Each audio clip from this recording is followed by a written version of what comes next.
참 좋으신 주님의 은총과 평강이 시드니 교회 모든 교회 여러분과 함께 하시길 빕니다.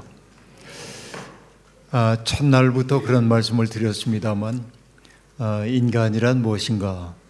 이 질문, 우리가 모두 인간이기 때문에 인간이 뭔지 아는 것처럼 생각하지만 그러나 인간의 인간됨이라고 하는 것은 나는 누구인가? 라고 하는 질문을 끝없이 던지는 과정, 이것이 인간을 인간답게 만들어준다고 생각합니다. 인간과 사람을 구별해서 말하는 사람도 있습니다. 그냥 생물학적으로 우리가 태어난 것을 인간이라고 말하고, 그런데 어떤 사회 속에서 내가 받아들여지고 또 존중받고 이해되고 이렇게 해서 성원권을 인정받은 사람을 사람이라고 한다고 규정하는 인류학자도 있습니다. 그러니까 내가 생물학적으로 사람이라고 해서 다 사람인 것은 아니고 나의 존재의 의미가 있을 때 사람다운 삶을 산다고 그렇게 얘기할 수 있겠습니다. 가만히 생각해 봅니다. 오늘날 사람다운 사람이 얼마나 있을까? 그 생각이 늘 떠오르곤 합니다. 사람다운 사람, 그 사람만 생각하면 내 마음이 시원해지는 사람, 그 사람만 생각하면 내가 맑고 깨끗하게 살아야겠다고 생각하는 사람, 그런 사람이 여러분에게도 있는지요? 옛날에 여러분 우리 마을 가운데 장명등이라고 하는 등을 혹시 기억하시는지 모르겠습니다. 전기가 들어오기 전에 어떤 집집마다 옛날에 우리 때는 남포등이라고 했는데 램프가 하나씩 있었습니다. 석유를 집어넣고 심지를 걷어가지고 불을 밝히는 건데, 그러니까 여러분이 남포 같은 것들 가운데 큰 거를 가리켜서 우리가 장명등이라고 얘기하는데, 긴 장자에다가 밝을 명자 등 해서 장명등이라고 얘기합니다. 높은 산에 있는 집이라든지 이런 곳에 등불 하나 걸어놓는 거죠. 멀리까지 불빛이 가기 때문에 어두운 밤길을 걸어오고 있는 사람들이 저기에 빛이 있구나 하고 따라오도록 하는 것이 장명등입니다. 세상을 떠났습니다마는 우리 선배 목사님 가운데 한 분이 연천에서부터 서울에 있는 학교까지 고등학교를 다녔던 때 이야기를 하시곤 했는데 60년대 초입니다. 60년, 61년, 62년 그때 그분이 고등학교를 다닐 때였는데, 그러니까 연천에서부터 기차를 타고 서울역까지 오고 서울역에서 그 고등학교 있는 곳까지 가고 이렇게 먼 통학을 하곤 했습니다. 해가 길 때는 상관없는데 해가 짧은 겨울 무렵이 되면은 이제 하교해가지고 집까지 가고 나면 연천이라고 하는 조그만 역에서 그 역사에 불이 밝혀져 있긴 하지만은 그곳으로부터 집까지 가는 것은 캄캄한 어둠입니다. 그러니까 무섭기도 하고 외롭기도 하는 생각이 늘 들곤 했는데, 그러나 언제나 아버지가 밝혀놓은 장명등 하나가 따뜻한 불빛이 자기를 집으로 이끌고 있었다. 그러니까 그곳에 밝혀져 있었던 그 등불 하나의 기억이 일평생 동안 그의 마음속에 고향처럼 남아있었다라고 고백하는 것을 봤습니다. 그렇습니다. 우리의 마음속에도 장명등처럼 내 마음을 밝혀주고 있는 어떤 기억들이 있는지요? 우리에게 장명등 같은 그런 사람이 우리에게 있는지요? 그 사람만 생각하면 내 정신이 번쩍 들고 내가 맑게 살아야지, 아름답게 살아야지 하는 그런 사람이 있는지요? 있다면 행복합니다. 없다면 우리는 조금 불행하다고 얘기할 수 있습니다. 그런데 또 동시에 우리는 이렇게도 얘기할 수 있습니다. 나는 누군가에게 작은 등불 하나는 되었나? 오늘 절망에 빠져있는 사람들에게, 인간답게 산다는 게 뭔지 모르겠다고 말하는 사람들에게 그저 내가 살아가는 모습이 그들에게 그래 저 마음이면 되지, 저렇게 살면 되지, 이런 내적 깨달음을 주고 있는가 하는 생각을 마음속에 품지 않을 수가 없습니다. 믿음을 가지고 산다고 하는 것은 바로 그런 것 같아요. 누가 알아주든 알아주지 않든 내가 선 자리에서 불 하나 밝히는 것 아닌가 생각해 봅니다. 제가 몇 년 전서부터 우리나라의 복음을 전해주었던 선교사님들에 대한 고마운 마음이 마음속에 많이 차오르고 있습니다. 그 가운데 한 분 잊을 수 없는 분이 있는데요. 그분은 로제타 홀이라고 하는 분이었습니다. 그분은 미국의 펜실베니아 여자의과대학을 졸업한 아주 뛰어난 인재였습니다. 미국의 퀘이커 교도들이 만든, 평화주의자들인 퀘이커 교도들이 만든 의과대학을 졸업을 했는데, 졸업할 무렵에 이 로제타는 어느 날 미국 여선교회, 감리교 여선교회가 발행한 잡지를 하나 보게 됐습니다. 잡지라기보다는 팜플렛 같은 거인데, 그것을 이렇게 넘기다가 어떤 구절에 마음이 턱 갔습니다. 그 구절은 이러한 내용이었습니다. 그대 인류를 위해 봉사하려거든 아무도 가려하지 않는 곳으로 가고 아무도 하려하지 않는 일을 하라라는 이야기였습니다. 그 말을 듣는 순간 로제타는 바로 그것이 자기를 향한 메시지처럼 여겨져서 미 감리교 여선교회 그 당국자들에게 내가 어디를 가면 좋겠습니까? 라고 묻자 한 번도 들어본 적이 없는 나라인 조선이라고 하는 나라를 소개해 줍니다. 그래서 로제타는 조선이라고 하는 나라에 배를 타고 먼 길을 거쳐 오게 됩니다.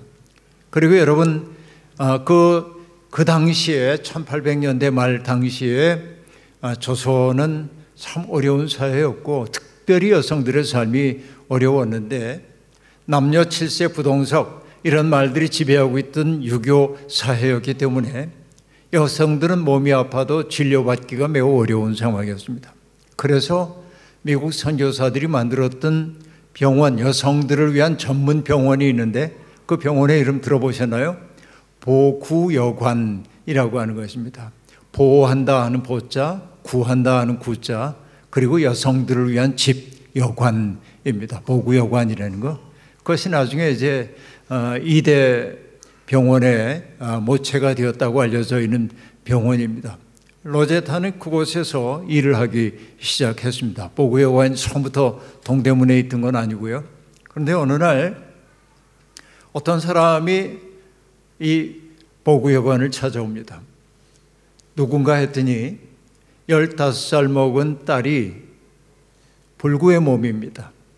어린 시절에 집에 화재가 나가지고 그만 화상을 입어서 손가락 몇 개가 손바닥에 붙어 있던 이런 환자였던 것이죠. 그런데 아버지 엄마가 보기에는 이 아이가 결혼을 해야 할 텐데 관연한 나이가 다 되어가는데, 여러분 관연한 나이 오래간만에 듣죠? 이런 말들. 관연이라는 게 몇 살이 관연이겠습니까? 관연은요 16살을 일컫는 말입니다. 오이 과자가 8팔자 2개를 겹쳐 쓰거든요. 그래서 8 해서 16살을 관연이라고 하는데, 조선시대에는 그쯤 되면은 결혼 정년기로 봤기 때문에 관연한 나이, 이때쯤 되면 결혼을 시켜야만 합니다. 그러나 이 아이가 손가락이 붙어 있기 때문에 누구도 그를 데려갈 생각이 없는 것으로 보였고, 보구여관에 의사가 왔다는 얘기를 듣고 아이를 데리고 찾아온 겁니다. 로제타가 가만히 보니까 치료가 가능한 그 외과 수술을 하면 치료가 가능했습니다. 그러나 다만 오랫동안 붙어 있었기 때문에 이것을 떼어내고 또 접합하고 하려다 보면 피부 이식 수술이 필요했습니다. 그래서 그 과정을 부모에게 설명합니다. 그런데 여러분 그 부모로서는 듣도 보도 못한 얘기를 하는 거예요. 이 조선의 그 의료라고 하는 것이 침을 놓거나 뜸을 뜨거나 한약재 쓰고 주로 그런 거였는데 칼을 가지고 이 사람의 피부를 벗겨낸다고 그러니까 어떤 무서운 생각이 들었어요. 이 서양 귀신이 우리 아이 잡으려나 보다. 그래서 아주 그 질색을 하고 거절을 합니다. 그때 로제타가 가만히 생각을 하다가 결단을 해요. 어떤 결단을 하냐면 자기의 피부를 절개해서 아이에게 이식해 주기로 작정을 합니다. 그리고 실제로 그렇게 했습니다. 근데 그 광경을 보고 있었던 이화 학당에 다니고 있었던 조그만 말썽이 많았던 소녀 하나가 마음속에 깊이 감동해요. 그래서 내 피부도 주고 싶다고. 그래서 그 소녀의 피부도 이식을 하고 이러면서 아이가 치료를 받게 됩니다. 그 어머니 아버지의 입장에서는 너무나 놀라운 일을 경험하게 된 것이죠. 그래서 어머니는 자기의 이 손가락을 깨물어서 피를 흘려가지고 로제타에게 감사의 편지를 썼고, 로제타는 그것을 깊이 감동하면서 언제나 몸에 지니고 다녔다고 하는데, 로제타의 그런 이야기 이후의 이야기도 감동적인 얘기들이 많이 있습니다만은 지금에 와서 이제 한국에서 이런 로제타 홀 같은 사람의 이야기가 새삼스럽게 등장하고 있습니다. 가만히 보면 여러분 몇백 년 전, 몇십 년 전, 130-40년 전의 일이긴 합니다만 그들이 밝혀놨던 등불 하나하나가 오늘의 우리의 삶을 이루었다고 생각한다면 얼마나 놀라운 일인지 알 수가 없습니다. 이게 정말 소중한 일이라고 생각하고요. 정말 멋진 사람들이 많았고 우리는 그런 사랑의 빛을 지며 살고 있다고 얘기할 수밖에 없습니다. 올해 4월 달에 세상을 떠났습니다마는 여러분 혹시 들어보셨습니까? 프랑스 외방 전교회의 파송을 받아가지고 우리나라에 와서 71년 동안을 살다가 올해 4월에 세상을 떠난 드봉이라고 하는 주교가 있습니다. 농담도 잘하는 분이었고요, 활달한 분이었습니다. 당신의 이름을 얘기하면서 제 이름은 드봉이 아니라 두봉입니다 라고 말하면서 농담도 하고 하던 그런 분입니다. 1954년에 25살의 나이로 드봉은 이 전쟁으로 말미암아 폐허가 된 한국에 오게 됩니다. 정말로 가난했던 시절입니다. 그런데 드봉은 얘기합니다. 가장 가난한 나라에 와서 가난한 이들과 함께 살게 되어서 얼마나 행복했는지 모릅니다 라고 말합니다. 정말 가난한 삶을 함께 영위했던 것이죠. 그러면서 가난한 이들 곁에서 그들의 편이 되어 살았던 그 삶을 살았고 1267년인가 교황청에 의해서 안동교구의 초대 교구장으로 서임되기도 합니다. 그때부터 정말로 많은 사람들을 위해, 농민들을 위해서 어려움을 겪는 이들의 대변인이 되어서 열심히 살았습니다. 그런데 그분이 자기의 삶을 요약하는 말이 있습니다. 3마디의 말인데요, 저는 그 말에 정말 놀랍니다. 이렇게 얘기합니다. 나는 예수님에게 탄복한 사람입니다. 여러분, 우리의 마음속에 어떤 존재를 바라보면서 내가 탄복했다라고 말하는 거, 어떤 사람을 보며 감탄하는 거, 그냥 참 좋다 정도가 아니라 그 탄복한다는 것은 그렇게 살고 싶은 거예요. 나는 예수라고 하는 분에게 탄복한 사람입니다. 그 다음에 두 번째는 이렇게 얘기합니다. 나는 예수에게 반한 사람입니다. 어트랙트 된 거예요. 내가 거기에 이제 완전히 반한 거예요. 그리고 마지막으로 얘기합니다. 나는 예수라고 하는 분에게 사로잡힌 사람입니다 라고 말합니다. 이 사로잡힘의 경험인데, 우리가 신학교에서 공부할 때 구원받음의 경험이 뭔지에 대해서 얘기할 때 이렇게 어느 신학자가 표현했습니다. 하나님께서 우리를 있는 그대로의 모습으로 받아들이셨다는 사실을 내가 받아들이는 것이 구원받음의 체험이다라고 말합니다. 하나님이 나를 그대로 받아들이셨다라고 하는 것을 깨닫게 될 때 우리는 그분에게 사로잡히게 되는 거예요. 그렇죠?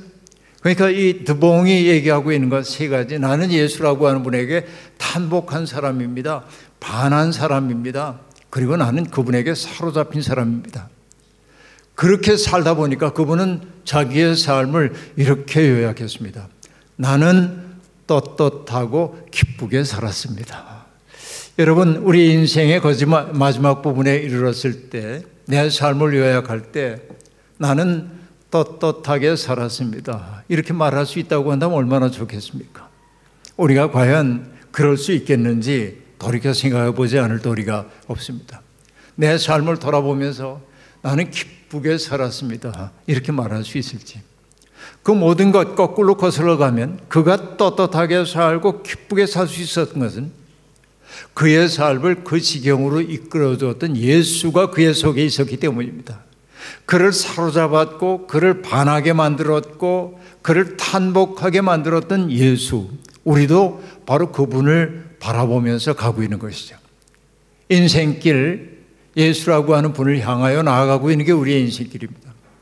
그 길로 가기 위해 우리에게 필요한 것들이 몇 가지가 있죠. 기본 전제가 오늘 본문이 얘기해 주고 있는데, 모든 무거운 짐들과 얽어매기 쉬운 죄를 벗어버려라. 우리가 예수라고 하는 분에게 다가가기 위해서 우리에게 필요한 것은 다른 게 아닙니다. 무거운 짐들은 벗어야 돼. 순례자들에게 가장 어리석은 일이 무엇이겠습니까? 필요하다고 생각해서 짐을 바리바리 싸가지고 가는 사람처럼 어리석은 사람이 없습니다. 산티아고 순례길을 걷는 사람들의 이야기를 들어봐도 그렇습니다. 제가 있었던 교회 부목사님들도 몇 명이 산티아고 순례길을 30며칠 동안 걸었는데, 짐을 줄이고 그래도 10kg 아래로 줄이기가 너무 힘든데 나중에는 꼭 필요할 것처럼 생각됐던 것들도 다 버리고 싶은 거예요. 제가 아는 어떤 편집자, 출판사 편집자도 산티아고 순례길을 걸었는데 자기가 짐이 너무 무거워서 어느 날 가만히 보다가 옷가지 하나를 버려야겠다 하는 생각이 들어서 누군가 필요하면 그거 입겠지 하고 검은 비닐봉투에 담아가지고선 침상 밑에 딱 놔두고 왔는데, 며칠 지난 다음에 또 다른 알베르게에서 자기하고 함께 묵었던 프랑스 할머니가 반가워하며 다가오더니 너 이거 놓고 갔잖아, 그리고 갖다 주더래요. 너무 무거워서 버린 건데 그걸 갖다 주더라고. 고맙다고 또 받을 수밖에 없었는데, 여러분, 모름지기 순례자란 행장이 단출하지 않으면 안 됩니다. 그런데 우리를 짓누르고 있는 짐들이 얼마나 무거운지, 많은지 모릅니다. 내가 지난날 이렇게 살아야 했는데 그렇게 살지 못해서 후회스러움, 누군가가 내게 끼쳤던 손해에 대한 불편한 감정들, 억울하다고 하는 생각들, 이런 생각들이 우리를 짓누르고 있어서 우리의 마음이 그리스도를 향해 나아가지 못하도록 만들고 있습니다. 그리고 여러분, 인간을 얽매이기 쉬운 죄라고 하는 것은 무엇입니까? 죄는 다른 게 아닙니다. 나를 세상의 중심에 놓으려고 하는 모든 마음이 죄라고 얘기할 수 있겠는데, 그 나라고 하는 것만 놓으면 인생이 쉬워지는데 그놈은 나라고 하는 건 놓아둘 수가 없어가지고 내 인생 복잡하단 말이에요. 믿음이 깊어진다고 하는 것은 다른 거 아닙니다. 온통 나에게 사로잡혀 있던 사람이 나의 바깥에 있는 사람들의 아픔을 바라보면서 그 아픔 때문에 내 마음도 아파지고 그 아픔을 덜어주고 싶은 마음이 내 속에 생겨날 때 나는 나로부터 해방돼. 이걸 뭐라고 하냐면 진리가 너희를 자유롭게 할 것이다. 진리는 다른 게 아니에요. 타자들에 대한 사랑인 거예요. 그러니까 나에게 붙들려 있는 것은 사랑이 아닙니다. 집착이죠. 그런데 내 밖에 있는 사람의 고통이 내 고통처럼 여겨져서 그 고통을 덜어주려고 하게 될 때 놀랍게도 내 속에 자유가 온단 말이죠. 그러니까 우리는 벗어버리지 않으면 안 되는 거예요. 이게 이제 첫 번째라고 얘기할 수 있겠습니다. 그 두 번째는 여러분, 그 다음에 해야 하는 일은 뭡니까? 우리가 기왕 예수를 따라 살기로 했다고 한다면 우리가 예수라고 하는 존재를 향하여 달려가야 합니다. 목표 지점인 그분을 향해 달려가야 합니다. 나의 마음씀이 그분을 닮아야 합니다. 내가 세상을 바라보는 것이 그분을 닮아야 합니다. 믿음이라고 하는 것은 여러분, 목사님을 통해 우리가 배우는 교리에 대해서 내가 동의합니다. 이것도 믿음입니다. 그런데 믿음은 어떤 것들이 또한 믿음입니까? 하나님에게 나를 턱 맡기는 게 믿음이기도 합니다.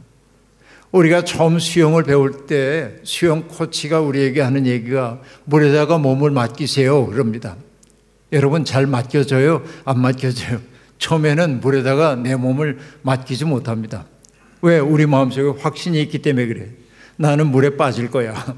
나는 틀림없이 물에 가라앉을 거야. 확신 때문에 나를 맡기지 못합니다. 신뢰할 수가 없는 거지요. 그런데 어지간히 수영이 익숙해지면 물에다가 나를 맡기는 게 얼마나 편안한 일인지를 알기 시작합니다. 삶도 그러합니다.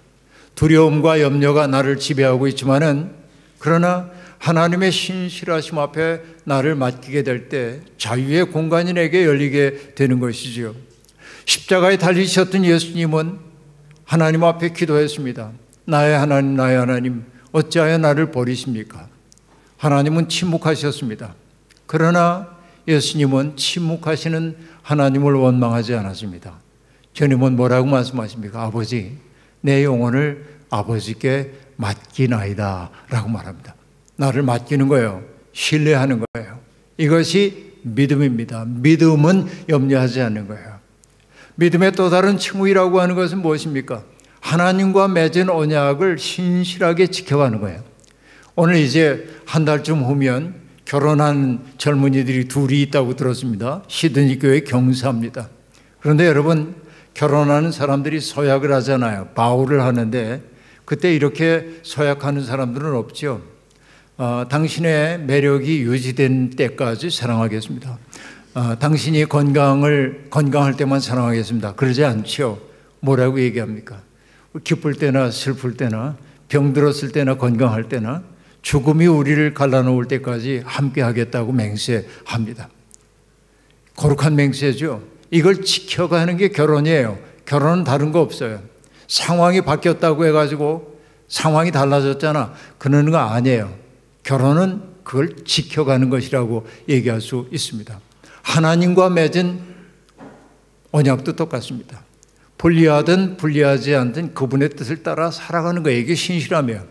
그런데 믿음의 네 번째 칭의는 뭐냐면 내가 세상을 바라보는 관점이 예수님이 세상을 바라보는 관점과 내 눈이 동일하게 되어가는 거예요. 예수님의 눈으로 사람들을 보기 시작하는 거예요. 예수의 마음으로 사람들을 대하기 시작하는 거예요. 이게 믿음이에요. 여러분 지금 믿음의 어떤 층위에 있는지를 보세요. 우린 그 길로 가야 하는 거예요. 하나 둘 벗어버리면서. 그러니까 우리가 거기를 향해 달려나가는 사람들이어야만 합니다. 그런데 여러분 가다 보면 수없이 많은 장애물들이 우리를 방해해서 그 길로 가지 못하도록 만듭니다. 그렇기에 우리에게 필요한 것은 무엇일까요? 믿음의 창시자고 완성자이신 예수님을 거듭거듭 바라보지 않으면 안 됩니다. 여러분 때때로 제가 산에 가는 걸 좋아하는데요. 산에서 멀리 떨어지면 내가 올라가야 할 봉우리가 보입니다. 저만치. 근데 그 봉우리에 점점 접근하다 보면 작은 산이 가려서 높은 산 뒤에 있는 산이 보이지 않을 때가 있습니다. 왜? 내가 바로 작은 산 밑에 있으니까. 그때는 어떻게 해야 합니까? 계곡을 벗어나서 또 다른 하나의 봉우리에 올랐으면 내가 가야 할 봉우리가 또렷하게 보이기 시작하죠. 잊지 말아야 합니다. 내가 바라봐야 하는 분은 바로 그 예수 그리스도라고 하는 사실, 정말 예수님처럼 내가 변화되기를 소망해서 그분을 바라보며 나아가야 하는 것입니다. 그런데 예수님이 그렇게 걸어갈 수 있는 까닭은 무엇입니까? 끝없이 당신을 불러주신 하나님의 소명에 응답하기 위해서임을 우리가 알 수 있습니다. 요한복음에 보면 예수님은 당신을 누구라고 했냐면 나는 이 세상에 내 뜻을 행하러 오지 않았다. 나를 보내신 분의 뜻을 행하기 위해 왔다라고 얘기합니다. 내가 하는 말은 나의 말이 아니라 나를 보내신 이의 말이다 라고 얘기합니다. 그러니까 예수님은 철저하게 보냄을 받은 자로서의 자기 정체성을 가지고 사셨습니다. 그럼 여러분 이 세상에 보냄을 받은 사람들의 행복이란 어떤 것이겠습니까? 나중에 보내신 분에게 가서 제가 당신이 내게 맡기신 일을 이렇게 감당하고 왔습니다. 이렇게 보고하는 것이 가장 영광된 일이 아니겠습니까? 그런데 여러분 우리는 지금 무엇 때문에 이 세상에 보냄을 받았나요? 제가 좋아하는 어느 목사님이 삼형제가 있었는데 제일 큰 형이 굉장히 똑똑한 분이고 막내도 똑똑한 동생인데 중간인 자기는 어중간해요. 그러니까 어머니 아버지가 심부름을 시켜도 늘 형만 시키고 아우만 시키지 자기를 시키는 일이 없어요. 그러다 보니까 자기는 점점 둔해졌어요. 어쩌다 엄마가 이제 부엌에 있는, 여러분 옛날에 구정물 나오잖아요. 부엌에 그 솥도 이렇게 솥치고 그래가지고 따라 놨던 구정물 좀 갖다 돼지울간에 쏟아 주어라.